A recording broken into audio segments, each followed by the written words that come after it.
أشهد أن لا إله إلا الله।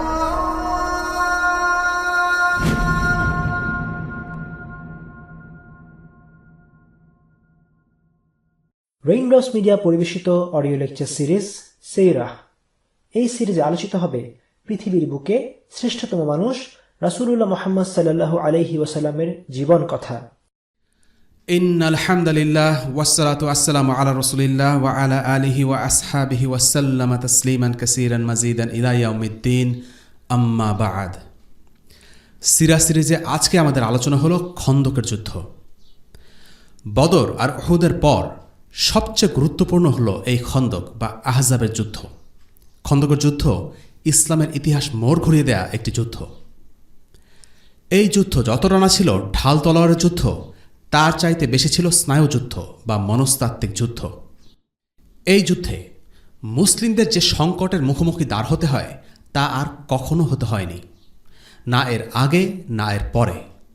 বলা যেতে পারে মদিনায় আসার পর মুসলিমদের অবস্থা এই যুদ্ধের মতো এতটা সঙ্গীন আর কখনোই হয়নি। উহুদের যুদ্ধে মুসলিমদের একটা বড় বিপর্যয় হয়েছিল। উহুদের পর বেশ কিছু আরব মুশরিক গোত্র মুসলিমদের সাথে বিশ্বাসঘাতকতা করে হত্যা করে। মক্কা বিজয়ের পর হুনাইনের যুদ্ধে মুসলিমরা বেশ বিপদে পড়েছিল, কিন্তু এগুলোর কোনোটি খন্দকের যুদ্ধের সাথে তুলনা করা যায় না। কারণ যে দীর্ঘ সময় ধরে খন্দকের যুদ্ধে মুসলিমদের অবরোধ হয়েছিল সেটা আর কখনো হয়নি। খন্দকের যুদ্ধে যত বড় বাহিনী মুসলিমদের অবরোধ করে রেখেছিল তেমনটাও আর কখনো হয়নি। খন্দকের যুদ্ধে মুসলিমদের খুব প্রাণহানি হয়েছে ব্যাপারটা এরকম নয়, কিন্তু আমরা আগেই বলেছি যুদ্ধ মানেই কেবল রক্তারক্তি কিংবা মুখোমুখি সংঘর্ষ নয়। যুদ্ধ হলো মনোবল নিয়ে টিকে থাকা, প্রতিরোধের চেতনা ধারণ করা, চাপের মুখে ভেঙে না পড়া, ভয় পেয়ে পিছিয়ে না যাওয়া। এই গুণগুলো যুদ্ধের ময়দানে বিজয়ের জন্য খুব গুরুত্বপূর্ণ। খন্দকের যুদ্ধে মুসলিমরা তাদের সর্বোচ্চ সমরশক্তি প্রয়োগ করেনি, বরং তাদের সর্বোচ্চ মানসিক শক্তি প্রয়োগ করেছে। মুসলিমরা গনিমতও লাভ করেনি, কিন্তু তবুও এই যুদ্ধে মুসলিমরা জয়ী। কারণ এই যুদ্ধে চাপের মুখে টিকে থাকতে পারাটাই ছিল জয়। যারা এত বড় সম্মিলিত একটি বাহিনীর বিরুদ্ধে মদিনার মতো ছোট একটি শহরে এত দিন ধরে অবরুদ্ধ অবস্থায় টিকে থাকতে পারে, তারাই সত্যিকারে জয়ী। টিকে থেকেই তারা প্রমাণ করেছে তাদের হারানো সম্ভব নয়। আল্লাহ তাআলা মুসলিমদের এই যুদ্ধে ঈমান আর ধৈর্যশক্তির যথার্থ পুরস্কার দিয়েছেন। খন্দকের যুদ্ধের পর কুরাইশরা আর কখনো মুসলিমদের আক্রমণ করার সাহস কিংবা সামর্থ্য কোনোটাই রাখেনি। খন্দকের পর পাশা মুসলিমরাই বরং হয়ে ওঠে আক্রমণাত্মক, আর কুরাইশদের শক্তি ক্রমশই দুর্বল হতে থাকে। আমাদের আলোচনা শুরু করা যাক খন্দকের যুদ্ধ সংঘটিত হবার প্রেক্ষাপট নিয়ে। খন্দকের যুদ্ধ সংঘটিত হয় ৫ম বর্ষের শাওয়াল মাসে। আমরা আগে আলোচনা করেছি ইহুদি গোত্র বনু নাজিরকে মদিনা থেকে বের করে দেওয়ার সময় তাদের বাক্সপেটরা ধনদৌলত নিয়ে আশ্রয় নিয়েছিল খায়বারে। ইহুদিরা মুসলিমদের প্রতি শত্রুতা করে কখনো ক্লান্ত হয়নি। খায়বারে এসেও তারা মুসলিমদের বিরুদ্ধে নতুন করে ষড়যন্ত্র করতে শুরু করে। তারা পুরো পরিস্থিতি বিশ্লেষণ করল। ইতোপূর্বে দুটি যুদ্ধে কুরাইশরা মুসলিমদের পরাজিত করতে পারেনি। ৩০০-র বিরুদ্ধে ১,০০০ সেনা নিয়ে বদরে কুরাইশরা শোচনীয়ভাবে পরাজিত হয়েছে। উহুদে ৭০০ মুজাহিদদের বিরুদ্ধে কুরাইশরা প্রায় ৩,০০০ সেনা নিয়ে যুদ্ধে অংশ নেয়। এই যুদ্ধে তারা মুসলিমদের ক্ষতি করতে পারলেও তারা নিজেরাও যথেষ্ট ক্ষতির শিকার হয়েছে এবং মদিনায় তারা প্রবেশ করতে পারেনি। এদিকে মদিনার ভেতরে বনু কায়নুকা মুসলিমদের বিরুদ্ধে বিদ্রোহ করার চেষ্টা করে সফল হতে পারেনি। বনু নাজির রাসূলুল্লাহ সাল্লাল্লাহু আলাইহি ওয়াসাল্লামকে হত্যা করতে গিয়ে ব্যর্থ হয়েছে। দুই গোত্রের কেউই বিদ্রোহ করে কোনো সুবিধা করতে পারেনি। বনু নাজির শক্তিশালী দুর্গ ছিল। তারা আশা করেছিল মুসলিমরা এই দুর্গ জয় করতে পারবে না, কিন্তু সেই দুর্গও তাদেরকে বাঁচাতে পারেনি। আল্লাহর ইচ্ছায় মুসলিমরা তাদেরকে পরাজিত করতে সক্ষম হয়েছে। মদিনার ভেতরে যেসব মুনাফিক ছিল তারাও এসব বিদ্রোহে কোনো কার্যকরী ভূমিকা রাখতে পারেনি। আরবের বেদুইন গোত্রগুলো মুসলিমদের বিরুদ্ধে কিছু পদক্ষেপ নিলেও মদিনার প্রতিরক্ষা ব্যবস্থাকে চ্যালেঞ্জ করার মতো কোনো শক্তি তাদের কারোরই ছিল না। আমরা দেখতে পাচ্ছি হিজরি ৫ম বর্ষে ইসলামী রাজনৈতিক শক্তি এমন একটি পর্যায়ে উপনীত হয়েছে যে এককভাবে কোনো শক্তির পক্ষেই সম্ভব হচ্ছিল না মদিনার ইসলামী রাষ্ট্রের পতন ঘটানোর। তাই এবার খায়বারে বসে বনু নাজিরের ইহুদিরা একটি শক্তিশালী আঞ্চলিক জোট গঠন করার পরিকল্পনা করল। যেহেতু এককভাবে কেউ কিছু করতে পারছে না, কাজেই মুসলিমদের অগ্রগতি দমন করতে হলে জোট বাঁধতে হবে, এটাই ছিল তাদের সিদ্ধান্ত। জোট গঠনের এই উদ্দেশ্যে তাদের নেতারা মক্কায় সফর করে। সফরের প্রতিনিধি দলে ছিল সালাম ইবেন আবি আল হোকাইক, হোয়াই ইবেন আখতাব, কুনানা ইবেন আর রাবি, হাউজা ইবেন কায়েস প্রমুখ নেতৃবৃন্দ। সফরের উদ্দেশ্য সফল হয়।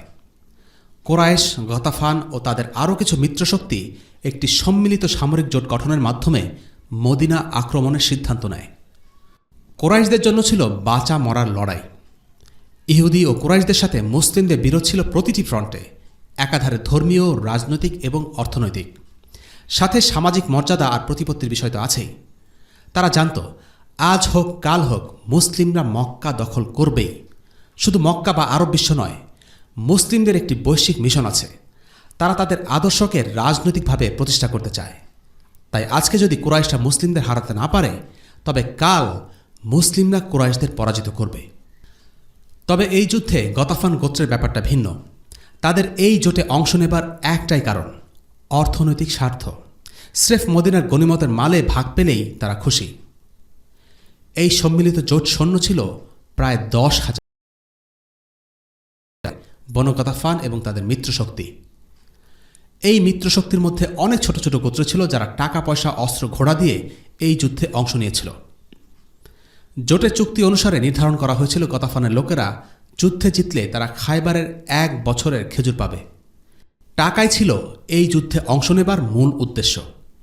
অন্যদিকে 10,000-এর মধ্যে আর বাকি 4,000 সৈন্য সরবরাহ করে কুরাইশ ও তাদের মিত্রশক্তি। ইহুদিদের নিজস্ব তেমন কোনো লোকবল ছিল না, তবে তারা ছিল এই পরিকল্পনার মূল কারিগর। এ যুদ্ধে তারা আরও একটি পরিকল্পনা বাস্তবায়ন করেছিল, আর সেটি হচ্ছে মদিনার অভ্যন্তরে ইহুদি গোত্র বনু কোরাইজাকে বিদ্রোহ করার জন্য রাজি করা। তারা মদিনাকে 10,000 সৈন্য সমেত আক্রমণ করা যথেষ্ট মনে করল না। একই সাথে তারা মদিনার ভেতরে অবস্থিত একমাত্র ইহুদি গোত্রকেও একই সময়ে বিদ্রোহ করার প্রস্তাব দিয়েছিল, যেন মুসলিমরা ভেতর বাহির দুই দিক থেকেই চাপের মুখে পড়ে যায়। এই যুদ্ধের আগে ইহুদি এবং মুশরিকদের মধ্যে যে বৈঠক হয়েছিল, সেই বৈঠকের একটি ঘটনা সিরাতের কিতাবে উল্লেখ করা হয়েছে। আমরা জানি ইলম আর পাণ্ডিত্যের কারণে ইহুদিদের আরবরা সমীহ করত। তারা পড়াশোনা করত, তাদের মাঝে আলিম ছিল, তাদের ধর্মীয় গ্রন্থ ছিল, যে কারণে আরবের মুশরিকরা রাজনৈতিক শক্তি আর ক্ষমতার বিচারে ইহুদিদের থেকে এগিয়ে থাকলেও মুশরিকদের মনে নিজেদের ধর্ম নিয়ে কিছুটা ইনফিরিয়রিটি কমপ্লেক্স বা হীনমন্যতা কাজ করত, আর ইহুদিদের তারা বিশেষ সম্মান দিত। এই বৈঠকে মক্কার মুশরিকরা ইহুদিদের একটি প্রশ্ন করে, আচ্ছা, তোমরা তো ধর্মের ব্যাপারে অনেক জ্ঞান রাখো, একটা কথা বলো তো, কারা সঠিক পথে আছে, আমরা নাকি মুহাম্মদ? ইহুদিরা তখন উত্তর দেয়, তোমরাই সঠিক পথে আছো। আল্লাহ আজ্জা ওয়া জাল আয়াত নাজিল করলেন,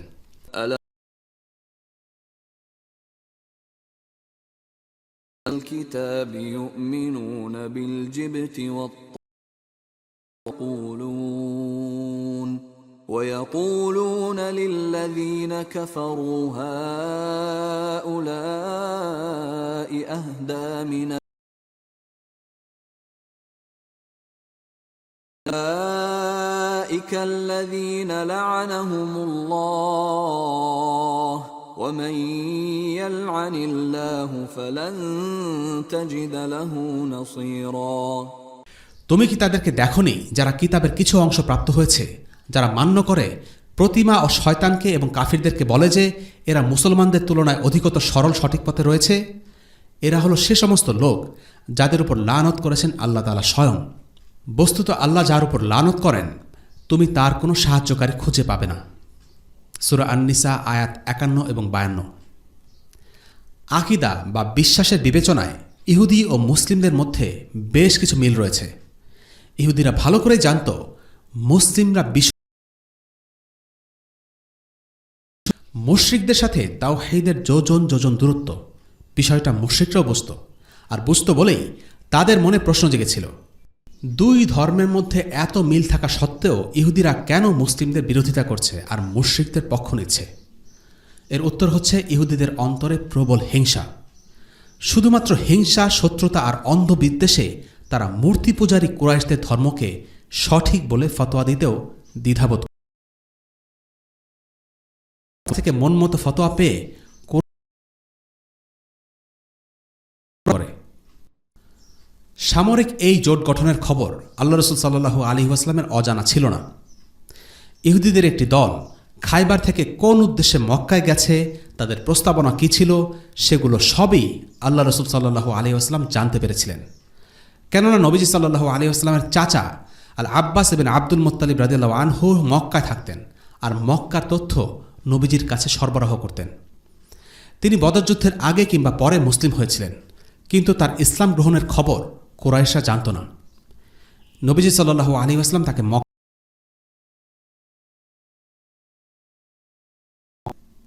আল আব্বাস রাদিয়াল্লাহু আনহু ছাড়াও নবীজির আরও কিছু গুপ্তচর ছিল, যারা কোথায় কি হচ্ছে সে ব্যাপারে চোখ কান খোলা রাখতেন এবং নিয়মিত তথ্য সরবরাহ করতেন।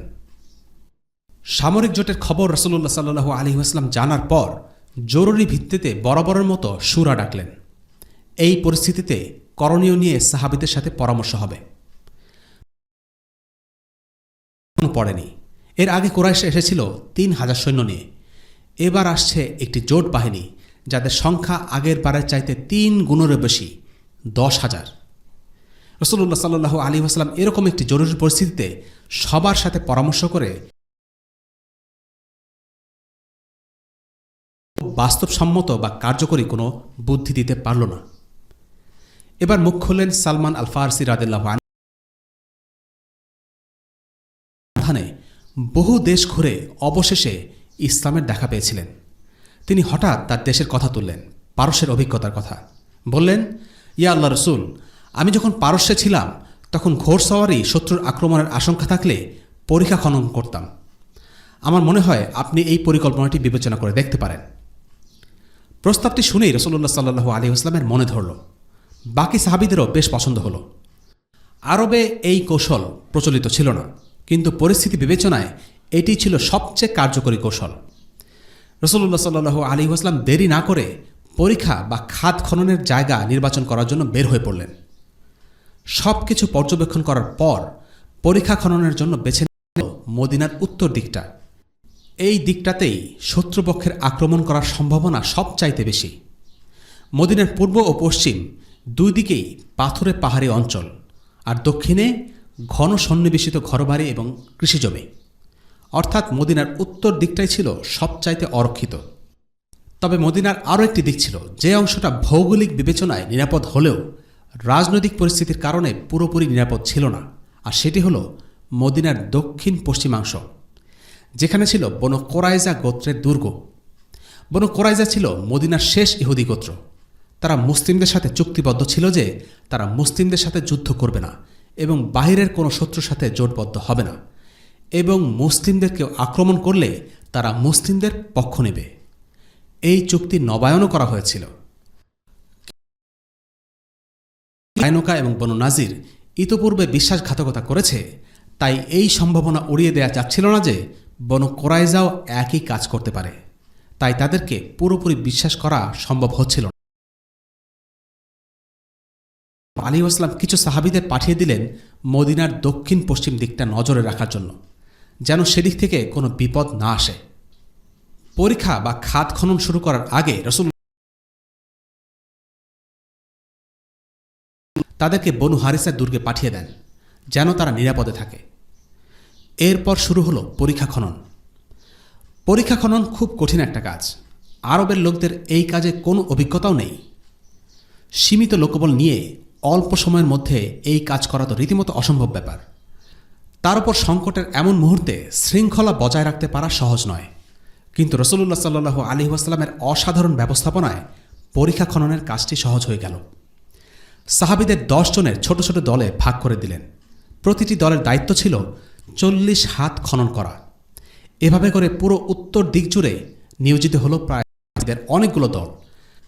এই পরীক্ষাটি কত বড় ছিল সেটির ব্যাপারে আমাদের কাছে নিশ্চিত তথ্য নেই, তবে উপমহাদেশের আলেম ডক্টর মোহাম্মদ হামিদুল্লাহর মতে এই পরীক্ষাটি ছিল প্রায় 5.5 কিলোমিটার দীর্ঘ, 9 মিটার প্রশস্ত এবং 4.5 মিটার গভীর। খননের কাজ শুরু হলো খুব প্রতিকূল এক আবহাওয়ায়। প্রচণ্ড শীত, কনকনে বাতাস, এরই মাঝে চলছে ঠুকঠুক করে মাটি খনন। রাসূলুল্লাহ সাল্লাল্লাহু আলাইহি ওয়াসাল্লামের অনুমতি ছাড়া কারো জায়গা থেকে সরার অনুমতি নেই। 9 জন মাটি কাটে, 1 জন পাহারা দেয়। এভাবে করে পালাবদল করে কাজ চলতে থাকে। মাটি কাটার জন্য কোনো যন্ত্র নেই, নেই অত্যাধুনিক কোনো ব্যবস্থা। নিজ হাতে মাটি খুঁড়ে সেগুলোকে বহন করে নিয়ে যেতে হচ্ছে। শারীরিক কষ্ট তো আছেই, তার উপর যোগ হয়েছে প্রচণ্ড মানসিক চাপ আর শঙ্কা, যে কোনো মুহূর্তে শত্রুরা চলে আসতে পারে। নেতা ও সামরিক কমান্ডাররা সাধারণত পরিকল্পনা, ব্যবস্থাপনা আর নির্দেশ প্রদান করেই ক্ষান্ত হয়। কিন্তু রাসূলুল্লাহ সাল্লাল্লাহু আলাইহি ওয়াসাল্লাম নেতার আসনে বসে থাকেননি। পৃথিবীর কজন নেতা অনুসারীদের কাঁধে কাঁধ মিলিয়ে ছোটখাটো কাজ করে? রাসূলুল্লাহ সাল্লাল্লাহু আলাইহি ওয়াসাল্লাম করেছিলেন। সারা বিশ্বের নেতা হয়ে তিনি মাটি কেটেছেন। তার চোখ, মুখ, গা ধুলোয় ধূসরিত হয়েছে। তবে শুধু গায়ের জোরে কতক্ষণ টেকা যায়? কঠিন পরিস্থিতিতে কাজ চালাতে হলে চাই প্রচণ্ড মনোবল, তীব্র উৎসাহ আর উদ্দীপনা। রাসূলুল্লাহ সাল্লাল্লাহু আলাইহি ওয়াসাল্লাম পুরো সময়টা জুড়ে সাহাবীদের মনোবল চাঙ্গা রাখেন। আব্দুল্লাহ ইবনে রাওয়াহা রাদিয়াল্লাহু আনহু কবিতা আবৃত্তি শুরু করেন। আনাস ইবনে মালিক রাদিয়াল্লাহু আনহু সেই দিনের বর্ণনা দিয়ে বলেন, আনসার ও মুহাজিরগণ একদিন ভোরে তীব্র শীতের মধ্যে পরীক্ষা খনন করছিলেন। তাদের কোনো কৃতদাস ছিল না যে যাদেরকে দিয়ে এই কাজ করিয়ে নেবেন। রাসূলুল্লাহ সাল্লাল্লাহু আলাইহি ওয়াসাল্লাম বের হয়ে পরীক্ষা খননের স্থানে উপস্থিত হলেন। সাহাবীদের ক্ষুধায়, ক্লিষ্টতা ও কষ্ট দেখে বললেন, আল্লাহুম্মা ইন্নাল আইশা আইশুল আখিরা ফাগফিরলি আনসারা ওয়া মুহাজিরা। হে আল্লাহ, নিশ্চয়ই আখিরাতের সুখী প্রকৃত সুখ, তুমি আনসার ও মুহাজিরদেরকে ক্ষমা করে দাও। সাহাবীরা উত্তরে বললেন, নাহনুল্লাযীনা বায়াহু মুহাম্মাদা আলাল জিহাদি মা বাকিনা আবাদা। আমরা তো বায়াত করেছি মুহাম্মদ সাল্লাল্লাহু আলাইহি ওয়াসাল্লামের হাতে, জিহাদ করব, লড়ে যাব দেহে যতদিন প্রাণ থাকে। সে সময় সাহাবীদের খাবার হিসেবে বরাদ্দ ছিল 1 মুঠো জব। বাসি চর্বিতে মিশিয়ে সেই জব রান্না করা হতো। বড় বিশাল সেই খাবার, বড় দুর্গন্ধময়।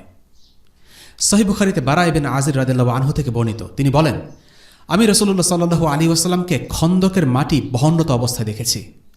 এই মাটি বহন করার কারণে তার মুবারক দেহ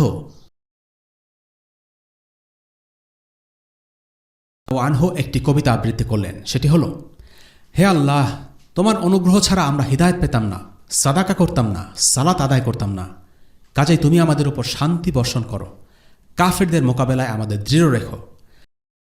বিরুদ্ধে যুদ্ধে লোকদেরকে উস্কে দিয়েছে। যদি তারা ফিতনা সৃষ্টি করতে চায় তবে আমরা কখনোই মাথা নত করব না। নেতৃত্বের এক অসাধারণ দৃষ্টান্ত সেদিন রচিত হল। আল্লাহ রাসূল সাল্লাল্লাহু আলাইহি ওয়াসাল্লাম কবিতা পড়ছেন, সাহাবীরাও সমবেত কণ্ঠে কবিতা আবৃত্তি করে পরস্পরকে অনুপ্রাণিত করছেন। এভাবে সম্মিলিত প্রচেষ্টার মাধ্যমে পরীক্ষা খননের কাজ সহজ হয়ে ওঠে। আল্লাহ তাআলা এই আন্তরিক মানুষগুলোর ব্যাপারে إنما المؤمنون الذين آمنوا بالله ورسوله وإذا كانوا معه على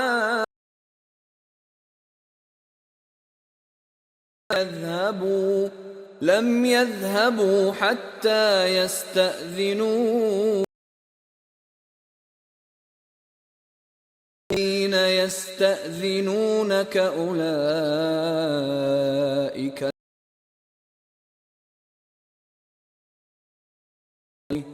فإذا استأذنوك لبعض شأنهم فأذن لمن شئت منهم واستغفر لهم الله إن الله غفور رحيم। মুমিন তো তারাই যারা আল্লাহর ও রাসূলের প্রতি বিশ্বাস স্থাপন করে এবং রাসূলের সাথে কোনো সমষ্টিগত কাজে শরীক হলে তার কাছে অনুমতি গ্রহণ না করে চলে যায় না। যারা আপনার কাছে অনুমতি প্রার্থনা করে তারাই আল্লাহ ও তার রাসূলের প্রতি বিশ্বাস স্থাপন করে। অতএব তারা আপনার কাছে তাদের কোনো কাজের অনুমতি চাইলে আপনি তাদের মধ্যে যাকে ইচ্ছা অনুমতি দিন এবং তাদের জন্য আল্লাহর কাছে ক্ষমা প্রার্থনা করুন। আল্লাহ ক্ষমাশীল, মেহেরবান। সূরা আন-নূর আয়াত ৬২। জিহাদ এমন একটি পরিস্থিতি তৈরি করে যেখানে মুমিন ও মুনাফিকদের আচরণে স্পষ্ট হয়। জিহাদের ব্যাপারে মুনাফিকদের কখনোই মুমিনদের মতো উৎসাহ থাকবে না। খন্দকের যুদ্ধে জরুরি প্রয়োজনে মুমিনরা রাসূলুল্লাহ সাল্লাল্লাহু আলাইহি ওয়াসাল্লামের অনুমতি নিয়ে কাজ থেকে বিরতি নিতেন। প্রয়োজন মেটাতে শহরের ভেতরে যেতেন এবং দ্রুত চলে আসতেন। অন্যদিকে মুনাফিকরা ছোটখাটো অজুহাত নিয়ে কাজে ফাঁকি দিতে থাকে, এমনকি অনুমতি না নিয়েই ভেতরে চলে যায়। আল্লাহ তাদের ব্যাপারে বলেছেন, রাসূলের আহ্বানকে তোমরা তোমাদের একে অপরের আহ্বানের মতো গণ্য করো না। আল্লাহ তাদের অতএব যারা তার আদেশের বিরুদ্ধাচরণ করে তারা এই বিষয়ে সতর্ক হোক যে বিপর্যয় তাদেরকে স্পর্শ করবে অথবা যন্ত্রণাদায়ক শাস্তি তাদেরকে গ্রাস করবে। সূরা নিসা আয়াত ৬৩। সাহাবীরা পরীক্ষা খননের কাজ শেষ করলেন। কুরাইশ ও গতাফান বাহিনী মদিনার কাছে চলে আসে। আসার পর পরীক্ষা দেখে তারা হতচকিত হয়ে যায়। তারা এরকম কিছুই আশা করেনি। তারা ভাবছিল ১০,০০০ সৈন্য নিয়ে হামলা চালিয়ে খুব সহজে মদিনা দখল করে ফেলবে। তাদের মনোবলে কিছুটা ভাটা পড়ে গেল, কেননা তারা এসেছিল সর্বাত্মক হামলার প্রস্তুতি নিয়ে। তারা চাচ্ছিল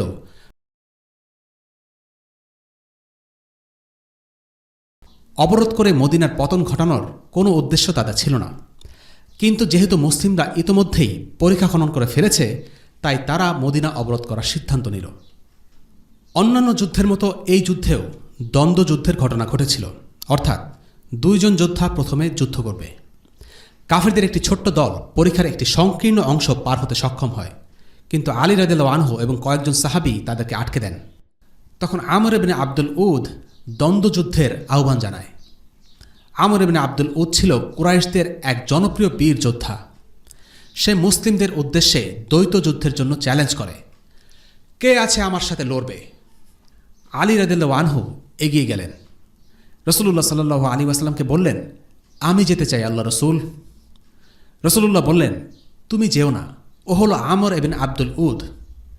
আমর ছিল বেশ শক্তিশালী প্রতিপক্ষ, তাই রাসূলুল্লাহ সাল্লাল্লাহু আলাইহি ওয়াসাল্লাম আলীকে নিরুৎসাহিত করলেন। আমর তখন টিটকারি মেরে বলল, কি হলো, তোমাদের কি একজনও নেই? কোথায় তোমাদের সেই জান্নাত যেখানে তোমরা শহীদ হলে যেতে পারবে? আলী রাদিয়াল্লাহু আনহু আবার উঠে দাঁড়ালেন, কিন্তু রাসূলুল্লাহ না করলেন। আমর তৃতীয়বারের মতো চ্যালেঞ্জ জানালে আলী রাদিয়াল্লাহু আনহু আবার অনুমতি চান। রাসূলুল্লাহ সাল্লাল্লাহু আলাইহি ওয়াসাল্লাম বললেন, আলী, বোঝার চেষ্টা করো, এটা হচ্ছে আমর ইবনে আব্দুল উদ। আলী রাদিয়াল্লাহু আনহু বললেন, হোক, তবুও আমি লড়তে চাই। এরপর রাসূলুল্লাহ সাল্লাল্লাহু আলাইহি ওয়াসাল্লামের অনুমতি পেয়ে আলী এগিয়ে গেলেন দ্বৈত যুদ্ধে। আমর আলীকে জিজ্ঞেস করল, কে তুমি? আলী রাদিয়াল্লাহু আনহু বললেন, আমি আলী। আব্দে মানাফের ছেলে আলী? না, আমি আবু তালিবের ছেলে। চাচা গোছের কেউ নেই লড়াই করার জন্য? তোমার রক্ত ঝরানোর কোনো ইচ্ছা আমার নেই।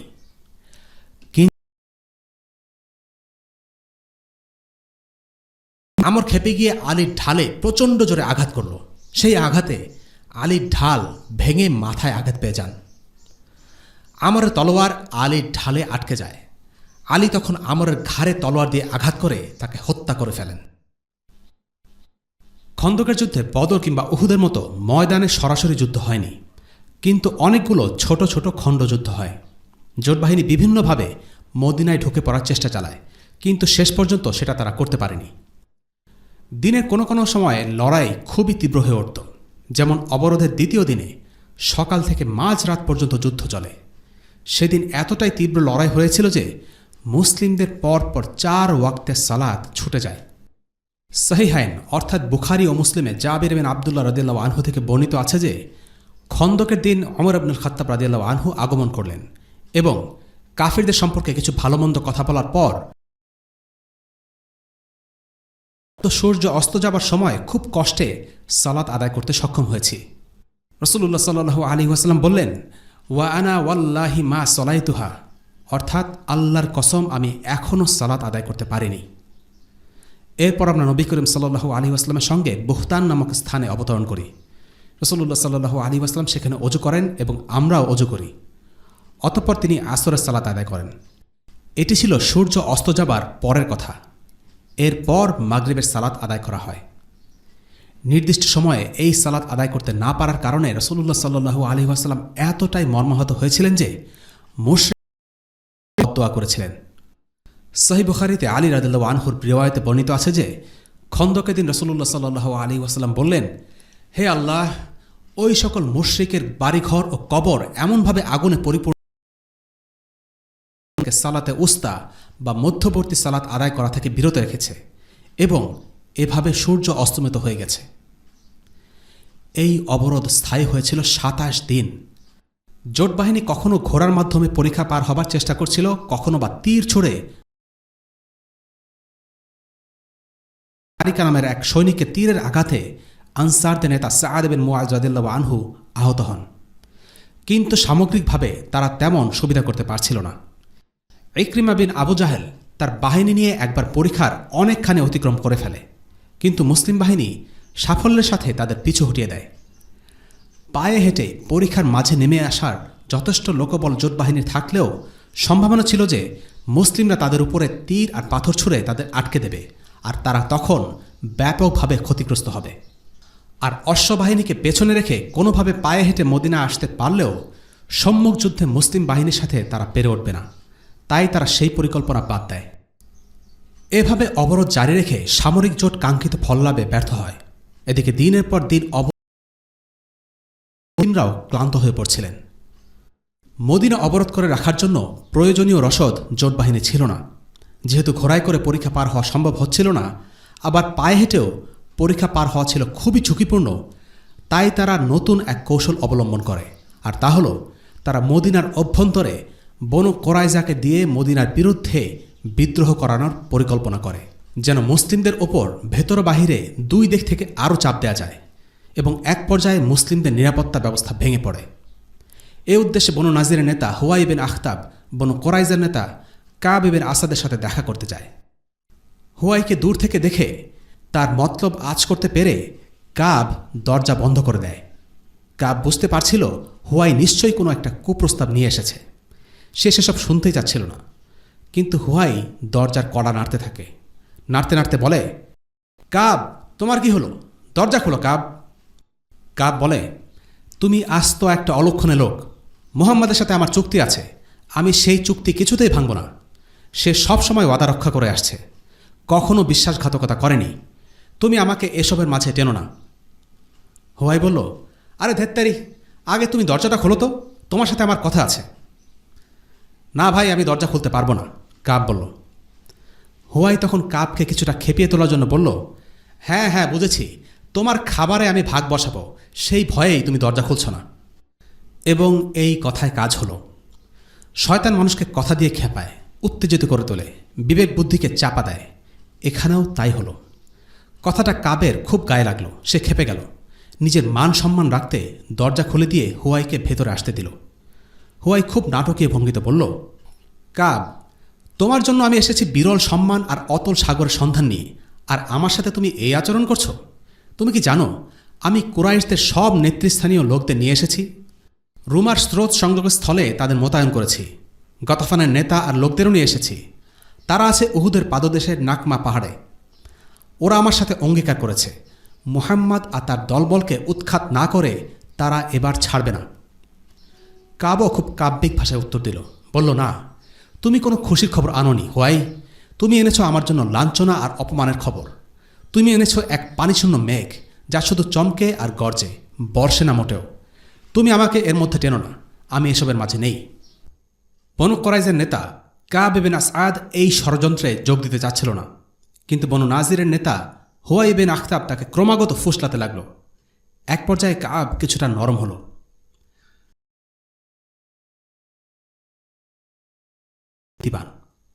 কাবের মনে মুসলিমদের তাড়িয়ে দেওয়ার সুপ্ত বাসনা আগে থেকে ছিল।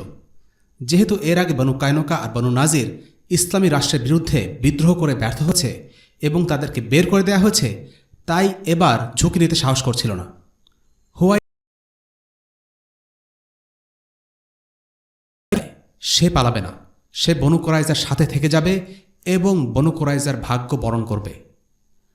অনেক বোঝানোর পর অবশেষে হুয়াইয়ের চাপাচাপিতে কাব রাজি হল এবং শেষ পর্যন্ত সেও চুক্তি ভঙ্গ করে বিশ্বাসঘাতকতা করার সিদ্ধান্ত নিল।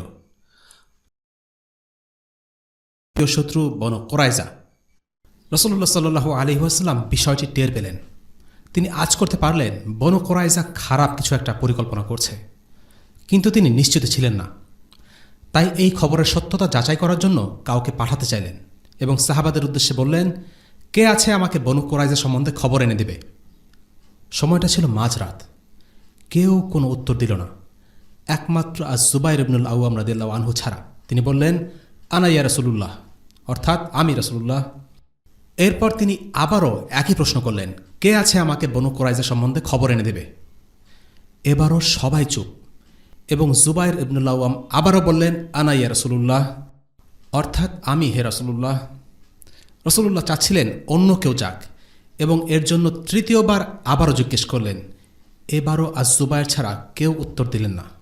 ঠিক তখন রাসূলুল্লাহ সাল্লাল্লাহু আলাইহি ওয়াসাল্লাম বললেন, ইন্না লিকুল্লি নাবিয়্যিন হাওয়ারি, অর্থাৎ প্রত্যেক নবীর জন্য একজন হাওয়ারি থাকে। হাওয়ারি অর্থ হচ্ছে খুব কাছের কেউ, সাহায্যকারী। নবীজি এরপরে বললেন, এবং জুবাইর হচ্ছে আমার হাওয়ারি। সে থেকে আজ-জুবাইর রাদিয়াল্লাহু আনহুর নাম হয়ে যায় হাওয়ারি ও রাসূলিল্লাহ, যেই বিরল সম্মান আর কোনো সাহাবীকে দেয়া হয়নি। আজ-জুবাইর ইবনুল আওয়াম রাদিয়াল্লাহু আনহু গিয়ে ফিরে এসে জানান, ওগুলো প্রস্তুত করছে, রাস্তাঘাট খালি করছে আর তাদের গবাদি পশুগুলো জড়ো করছে। এগুলো ছিল যুদ্ধের প্রস্তুতির লক্ষণ। রাসূলুল্লাহ সাল্লাল্লাহু আলাইহি ওয়াসাল্লাম বুঝতে পারলেন বনু সময়ে আজ-জুবাইর ইবনুল আওয়াম রাদিয়াল্লাহু আনহুর সাহসের জন্য রাসূলুল্লাহ সাল্লাল্লাহু আলাইহি ওয়াসাল্লাম তাকে বলেন, ফিদাকা আবি ওয়া উম্মি, অর্থাৎ আমার বাবা মা তোমার জন্য কুরবান হোক। এই কথাটি তিনি আর মাত্র একজন সাহাবীকে বলেছেন। তিনি হচ্ছেন সাআদ বিন আবি ওয়াক্কাস রাদিয়াল্লাহু আনহু। উহুদের ময়দানে যখন শত্রুরা সবাই ঘিরে ফেলেছিল রাসূলুল্লাহ সাল্লাল্লাহু আলাইহি ওয়াসাল্লামকে, তিনি তীরগুলো কুড়িয়ে দিচ্ছিলেন এবং সাআদকে বলছিলেন, ইরমি ইয়া সাআদ ফিদাকা আবি ওয়া উম্মি, অর্থাৎ তীর ছোড়ো সাআদ, আমার বাবা মা তোমার জন্য কুরবান হোক। কিন্তু এর পরেও রাসূলুল্লাহ সাল্লাল্লাহু আলাইহি ওয়াসাল্লাম শতভাগ নিশ্চিত হতে চাইলেন। তাই এবার সাআদ বিন মুআজ, সাআদ বিন উবাদা, আব্দুল্লাহ ইবন রাওয়াহা এবং খাওয়াত ইবন জুবাইর রাদিয়াল্লাহু আনহুম এই চারজন সাহাবীকে খোঁজ নেওয়ার জন্য পাঠান। তাদেরকে বলে দিলেন, যদি বনু কুরাইজা আমাদের সাথে বিশ্বাসঘাতকতার সিদ্ধান্ত নেয় তবে তা আমাকে গোপনে জানাবে, আর যদি তেমন কিছু না হয় তাহলে সবাইকে জানাতে সমস্যা নেই। এই চারজনের প্রতিনিধি দল বনু কুরাইজায় খোঁজ নিতে গিয়ে দেখলেন তারা যা আশঙ্কা করছিলেন অবস্থা তার চেয়ে আরও খারাপ। বনু কুরাইজা বলাবলি করছে, মোহাম্মদ আবার কে? তার সঙ্গে আবার কিসের চুক্তি? তার সাথে আমাদের কোনো চুক্তি নেই। সাআদ বিন মুআজ খুব ক্ষেপে গেলেন, কিন্তু বাকিরা বুঝলেন রাগারাগি করে লাভ নেই, অবস্থা বেগতিক। তারা রাসূলুল্লাহ সাল্লাল্লাহু আলাইহি ওয়াসাল্লামের কাছে ফিরে এসে সালাম দিলেন আর রাসূলুল্লাহ সাল্লাল্লাহু আলাইহি ওয়াসাল্লাম যা বোঝার বুঝে নিলেন। আদুল ইবন কাররা হচ্ছে আরবের দুই গোত্র। এরা ইতিপূর্বে মুসলিমদের সাথে বিশ্বাসঘাতকতা করেছিল। এই দুটো গোত্রের নাম দিয়ে তারা সাংকেতিক ভাষায় বুঝিয়ে দিলেন বনু কুরাইজাও এদের পথ ধরেছে, অর্থাৎ তাদের মতো বনু কুরাইজাও বিশ্বাসঘাতকতা করেছে। রাসূলুল্লাহ সাল্লাল্লাহু আলাইহি ওয়াসাল্লাম পাল্টা ব্যবস্থা হিসেবে সালামা ইবন আসলাম রাদিয়াল্লাহু আনহুর নেতৃত্বে 300 সৈন্যের দুটো বাহিনী পাঠালেন বনু কুরাইজার এলাকায়। উদ্দেশ্য ছিল বনু কুরাইজাকে ইঙ্গিত দেওয়া মুসলিমরা মোটেও ভেঙে পড়েনি, বরং তাদের জবাব দিতে প্রস্তুত।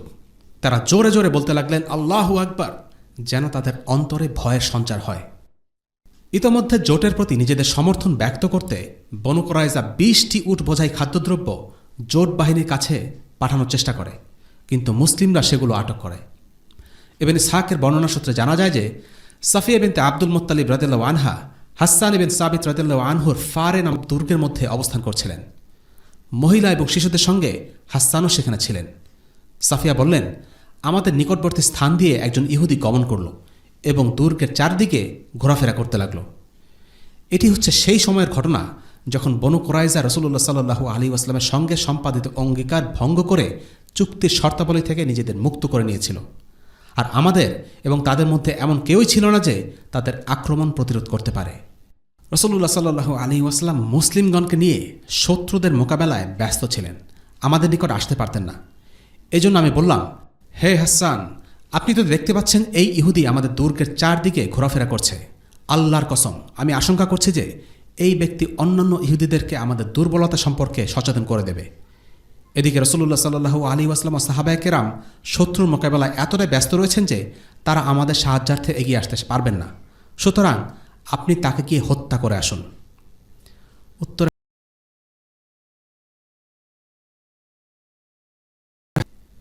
সাফিয়া বিনতে আব্দুল মুত্তালিব অর্থাৎ জুবাইর ইবনুল আওয়ামের মা তখন বললেন, আমি এখন নিজেই কোমর বাঁধলাম, তারপর স্তম্ভের একটি কাঠ নিলাম এবং দুর্গ হতে বের হয়ে ওই ইহুদির কাছে গেলাম। অতঃপর ওই কাঠ দ্বারা আঘাত করে তার রফাদফা শেষ করে দিলাম এবং দুর্গে ফিরে আসলাম। যান, এখন তার অস্ত্রশস্ত্র এবং আসবাবপত্রগুলো নিয়ে আসুন। সে পুরুষ লোক বলে আমি তার অস্ত্র খুলিনি। আমার এই কথা শুনে হাসান বললেন, তার অস্ত্র এবং আসবাবপত্রের আমার কোনো প্রয়োজন নেই। প্রকৃত ব্যাপার হচ্ছে, মুসলিম শিশু এবং মহিলাগণের হেফাজতের উপর রাসূলুল্লাহ সাল্লাল্লাহু আলাইহি ওয়াসাল্লামের ফুপুর ওই ঝুঁকিপূর্ণ পদক্ষেপের অত্যন্ত গভীর এবং তাৎপর্যপূর্ণ প্রভাব প্রতিফলিত হয়েছে। এই পদক্ষেপের ফলে সাধারণ ইহুদিদের মনে এই ধারণা সৃষ্টি হয়েছিল যে এই দুর্গবাসীদের রক্ষণাবেক্ষণের জন্য সৈন্য মোতায়েন করা হয়েছে এবং এ কারণেই তারা দুর্গের উপর চড়াও হওয়ার সাহস করেনি। অথচ দুর্গের মধ্যে তখন কোনো সৈন্যই ছিল না। পরিস্থিতি ক্রমেই সংকটময় হয়ে উঠল। মদিনার উত্তরে 10,000 বহিরাগত সৈন্য আর মদিনার ভেতরে বনু কুরাইজার বিদ্রোহ। মদিনার নারী ও শিশুরা ইহুদিদের খুব কাছে অবস্থান করছে, কিন্তু তাদের যথেষ্ট নিরাপত্তাও নেই। এই পরিস্থিতিতে কী ছিল মুসলমানদের অবস্থা, কেমন ছিল তাদের অনুভূতি? একজন ইতিহাস রচয়িতা ঘটনা বর্ণনা করেন, কিন্তু ঐতিহাসিক চরিত্রগুলোর মনের ভেতরে কী ঘটছে তা জানা তার পক্ষে সম্ভব না। খন্দকের যুদ্ধে মুসলিমদের মনের অবস্থা বর্ণনা করেছেন স্বয়ং আল্লাহ আযজা ওয়া জাল। إذ جاءوكم أسفل منكم وإذ زاغت القلوب الحناجر وإذ زاغت الأبصار وبلغت القلوب الحناجر وتظنون بالله الظنونا هنالك ابتلي المؤمنون وزلزلوا زلزالا شديدا। যখন তারা তোমাদের উপর থেকে, তোমাদের নিচ থেকে তোমাদের উপর হামলা করার জন্য আসছিল, যখন ভয়ে তোমাদের চক্ষু বিস্ফোরিত হয়ে পড়ছিল, প্রাণ হয়ে পড়েছিল কণ্ঠাগত, আর আল্লাহর সাহায্যে বিলম্ব দেখে তোমরা আল্লাহ সম্পর্কে নানা বিরূপ ধারণা পোষণ করতে শুরু করেছিলে, সে সময় মুমিনগণ পরীক্ষিত হয়েছিল এবং ভীষণভাবে প্রকম্পিত হয়েছিল। সূরা আহজাব আয়াত 10 এবং 11। সবার মধ্যে অস্থিরতা কাজ করছিল। চাপের মুখে তাদের মনে আল্লাহ তাআলার ব্যাপারে বিরূপ ধারণা আসতে থাকে। তারা ভাবতে থাকে, আল্লাহ যদি আমাদের জয়ী না করেন, আল্লাহ কি আসলেই আছেন? কিন্তু এই পরীক্ষা সত্যিকারের মুমিনদের ঈমান বাড়িয়ে দেয়। আল্লাহ তাআলা বলেন, ولما الأحزاب قالوا هذا ما وعدنا الله ورسوله وصدق الله ورسوله وما زادهم إلا تسليما। যখন মুমিনরা শত্রু বাহিনীকে দেখল, তখন বলল, আল্লাহ ও তার রসুল এরই ওয়াদা আমাদেরকে দিয়েছিলেন এবং আল্লাহ ও তার রসুল সত্য বলেছেন। এতে তাদের ঈমান ও আত্মসমর্পণই বৃদ্ধি পেল। সূরা 22। এই কঠিন পরিস্থিতিতে, এই অস্থিরতার মাঝে সত্যিকারের মুসলিমদের ঈমান ও আল্লাহ রসুলের প্রতি আনুগত্যবোধ আরও বেড়ে গিয়েছিল। তারা জানতেন এটা আল্লাহ তাআলার একটা পরীক্ষা। তারা ভয় পেয়েছিলেন সত্যি, ভয় পেয়েছিল মুনাফিকরাও, কিন্তু পার্থক্য ছিল তাদের প্রতিক্রিয়ায়। মুমিনরা হাল ছাড়লেন না, কিন্তু মুনাফিকরা হাল ছেড়ে দিল। নিরাপত্তাহীনতার অজুহাত দেখিয়ে যুদ্ধ থেকে পালিয়ে যেতে চাইল। পরিস্থিতি এমনিতে ছিল সংকটময়। মুনাফিকরা পিছুটান দেয়া শুরু করলে তাতে যোগ হলো নতুন এক মাত্রা। এখানে আরেকটি বিষয় আমাদের মাথায় রাখতে হবে যে, তা হলো মুনাফিকরা কিন্তু সে সমাজে প্রকাশ্য মুনাফিক হিসেবে পরিচিত ছিল না। তাদেরকে বাকিরা মুসলিমই মনে করত। তারা 5 ওয়াক্ত নামাজও পড়ত। হয়তো তাদের আচরণ দেখে কিছুটা আঁচ করা যেত, কিন্তু তারা মুসলিমদের সাথেই থাকত। একটি সংকটময় পরিস্থিতিতে যখন সবার এক হয়ে থাকা প্রয়োজন, তখন কেউ যদি আলাদা হয়ে যায়, সেটা সবার উপরেই নেতিবাচক প্রভাব ফেলে। বিপদের মুহূর্তে একজন পিছুটান দিলে বাকিরাও সাহস হারাতে শুরু করে। মানুষের মনস্তত্ত্ব এভাবেই কাজ করে। যেমন যুদ্ধের সময় বা কঠিন পরিস্থিতিতে সবাই হয়তো অনেক কষ্ট করেছে, কষ্ট করে কী লাভ?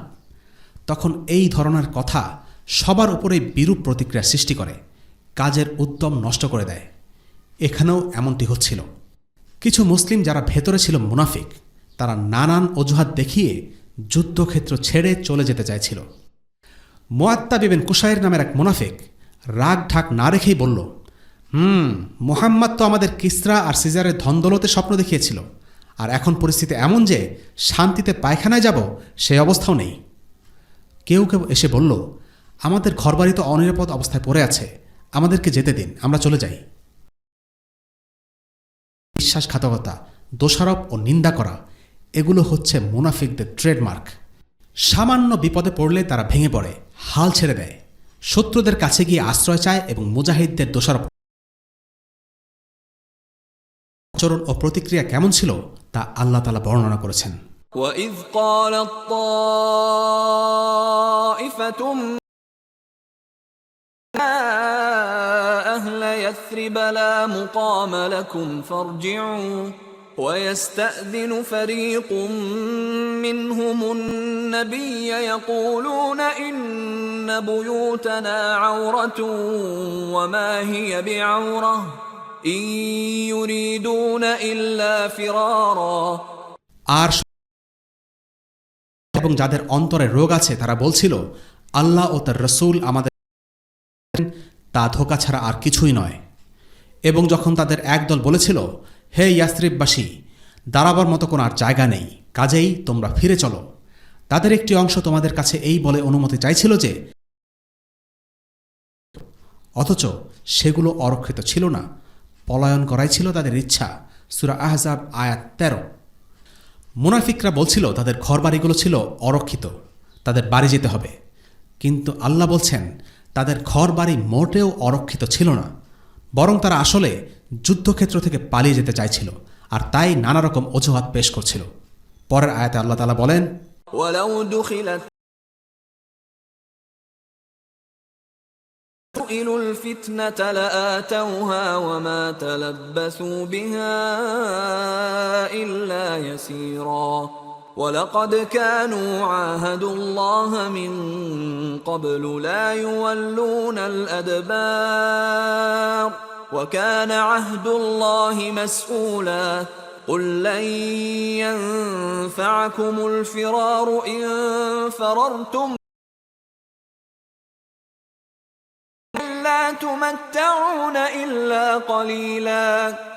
যদি শত্রুপক্ষ চারদিক থেকে শহরে প্রবেশ করে তাদের সাথে মিলিত হতো, অতঃপর বিদ্রোহ করতে প্ররোচিত করত, তবে তারা অবশ্যই বিদ্রোহ করত এবং তারা মোটেই বিলম্ব করত না। অথচ এই লোকেরাই আল্লাহর সাথে অঙ্গীকার করেছিল যে তারা পৃষ্ঠ প্রদর্শন করবে না। তাদের জানা উচিত আল্লাহর অঙ্গীকার সম্পর্কে জিজ্ঞাসা করা হবে।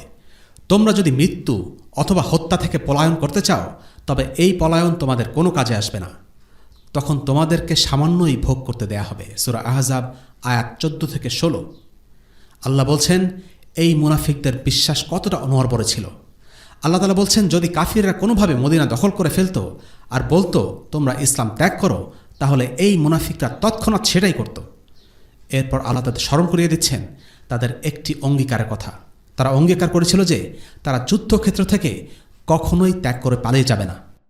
কিন্তু এই অঙ্গীকার ছিল মিথ্যা অঙ্গীকার। কেন একজন মুনাফিক জিহাদ থেকে পালিয়ে বাঁচতে চায়? এর কারণ হলো সে মৃত্যুকে ভয় পায়। সে মনে করে জিহাদে গেলে তার ক্ষতি হবে, সে মারা যাবে। কিন্তু আসলে কি তাই? আল্লাহ বলছেন এটা একটা ভ্রান্তি। যে দুনিয়ার আশায় একজন মুনাফিক পালিয়ে যায়, সে আশা আসলে একটা মিথ্যা আশা, একটা দুরাশা। আল্লাহ বলছেন, তোমরা যদি মৃত্যু অথবা হত্যা থেকে পলায়ন করতে চাও, তবে এই পলায়ন তোমাদের কোনো কাজে আসবে না।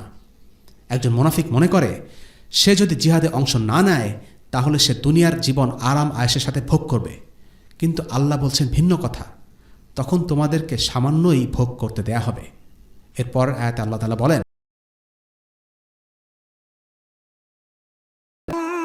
من الله إن أراد بكم سوءا أو أراد بكم رحمة ولا يجدون لهم من دون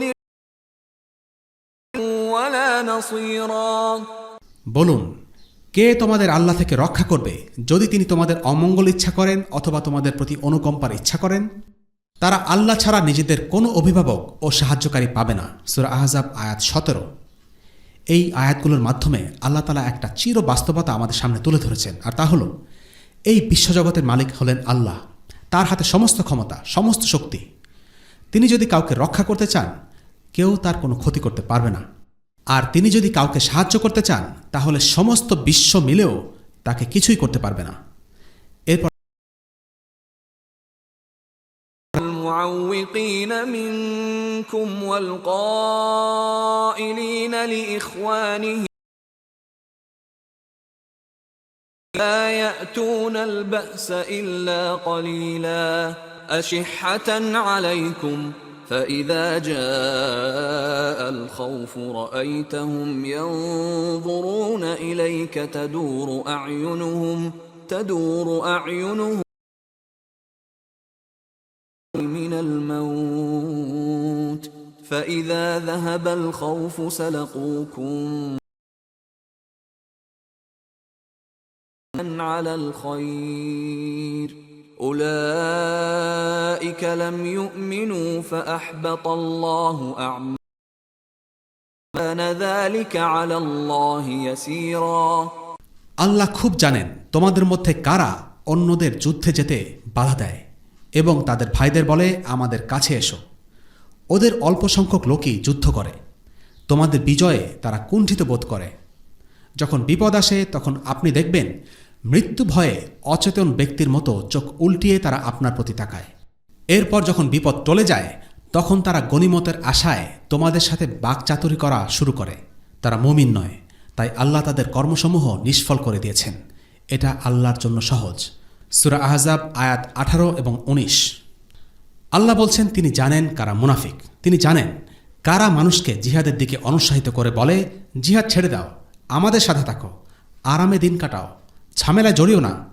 যখন বিপদ আসে তখন তারা আতঙ্কগ্রস্ত হয়ে যায়, কিন্তু যখন বিপদ কেটে যায় তখন তারা খুব সুন্দর সুন্দর কথা বলে। يحسبون الأحزاب لم يذهبوا إن يأتي الأحزاب يودوا لو أنهم بادون في الأعراب يسألون عن أنبائكم ولو كانوا فيكم ما قاتلوا إلا قليلا যায়নি। যদি শত্রু বাহিনী আবার এসে পড়ে তবে তারা কামনা করবে যে যদি তারা মরুভূমির বেদুইনদের সাথে থেকে যেতে পারত আর সেখানে বসে তোমাদের খবর নিতে পারত।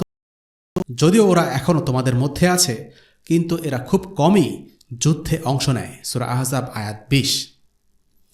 এই আয়াতগুলো থেকে কয়েকটি বিষয় লক্ষণীয়। 1 নম্বর, দিনের জন্য কষ্ট স্বীকার করতে মুনাফিকরা রাজি থাকে না। কঠিন পরিস্থিতিতে তারা আল্লাহর উপর ভরসা করে না, বরং আল্লাহ সম্পর্কে উদ্ভট সব কথা বলতে থাকে। কাফেরদের সামান্য চাপে তারা ইসলাম থেকে ছিটকে পড়ে। 2 নম্বর, মুনাফিকরা স্বার্থপর প্রকৃতির হয়। সময়টাতে মুসলিমদের এক হয়ে পরস্পরকে সাহায্য করা জরুরি ছিল, সেই সময় মুনাফিকরা নিজেদের গা বাঁচাতে ব্যস্ত হয়ে পড়ে, মৃত্যু ভয়ে অস্থির হয়ে যায়। বিপদের সময় তারা চোখ উল্টে ফেলে। যখন বিপদ কেটে যায় তখন গনিমতের মালের হিসাব করতে ব্যস্ত হয়ে পড়ে। 3 নম্বর, মৃত্যু অবধারিত, সুতরাং এই মৃত্যু থেকে মানুষ পালানোর যতই চেষ্টা করুক না কেন কোনো লাভ নেই। মুনাফিকরা ভুল জায়গা থেকে সাহায্য আশা করছিল। তারা কাফিরদের কাছ থেকে সাহায্যের জন্য অপেক্ষা করছিল, কিন্তু আল্লাহ আজ্জা ওয়াজাল বলছেন যে শুধুমাত্র আল্লাহ তাআলাই তাদেরকে রক্ষা করতে পারেন এবং শুধু আল্লাহ তাআলাই তাদেরকে ক্ষতিগ্রস্ত করতে পারেন। 4 নম্বর, জিহাদে অংশ নেওয়ার ব্যাপারে মুনাফিকদের অনীহা কাজ করে। মুনাফিকরা চাইছিল মদিনার অদূরে বসে থেকে সব পরিস্থিতি পর্যবেক্ষণ করবে, কিন্তু নিজেরা ঝামেলা থেকে দূরে থাকবে। ব্যাপারটা অনেকটা এরকম, মুনাফিকরা মুসলিমদের পাশে থাকবে না, কিন্তু টেলিভিশনে মুসলিমদের অবস্থা দেখতে পারবে। তারা নিজেরাও জিহাদে অংশ নিচ্ছিল না এবং অন্যদেরও জিহাদে যেতে অনুৎসাহিত করছিল। জোট বাহিনী পরীক্ষা পার হবার জন্য সর্বাত্মক প্রচেষ্টা চালায়। তারা ঢুকে পড়তে ক্রমাগত চেষ্টা চালিয়ে যায়। প্রতি রাতে তারা পরীক্ষার এক মাথা থেকে আরেক মাথা টহল দিয়ে অরক্ষিত জায়গাগুলো খুঁজে বের করার চেষ্টা করে।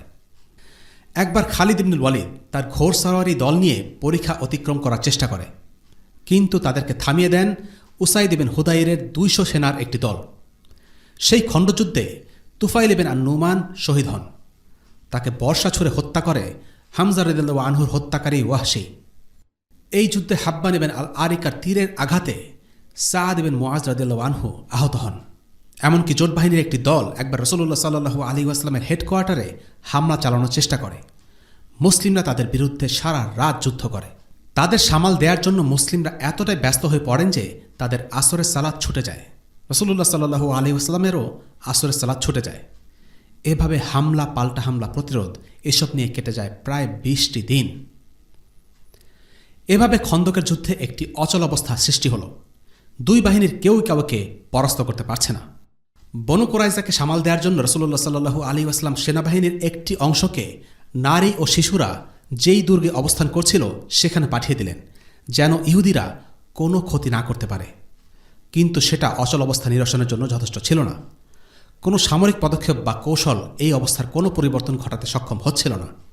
আর তাই রাসূলুল্লাহ সাল্লাল্লাহু আলাইহি ওয়াসাল্লাম কূটনৈতিক শক্তি প্রয়োগ করার সিদ্ধান্ত নিলেন। জোট বাহিনীর আসল শক্তি ছিল তারা জোটবদ্ধ। রাসূলুল্লাহ সাল্লাল্লাহু আলাইহি ওয়াসাল্লাম তাদের সেই শক্তির জায়গায় আঘাত আনতে চাইলেন। তিনি তাদের জোট ভেঙে দেওয়ার জন্য একটি কূটনৈতিক অস্ত্র উদ্ভাবন করলেন। কী ছিল সেই কৌশল? আমরা পরবর্তী পর্বে সেটা নিয়ে আলোচনা করব ইনশাআল্লাহ। আজকে এ পর্যন্তই। ওয়াসাল্লাল্লাহু আলা সাইয়্যিদিনা মুহাম্মদ ওয়া আলা আলিহি ওয়া আসহাবিহি ওয়াসাল্লাম। আলহামদুলিল্লাহি রাব্বিল আলামিন। আসসালামু আলাইকুম ওয়া রাহমাতুল্লাহি ওয়া বারাকাতুহু। রেইনড্রপস মিডিয়ার অন্যান্য প্রজেক্ট সম্পর্কে জানতে ভিজিট করুন www.raindropsmedia.org অথবা facebook.com/raindropsmedia অথবা ইউটিউব চ্যানেল www.youtube.com/raindropsmediaorg2015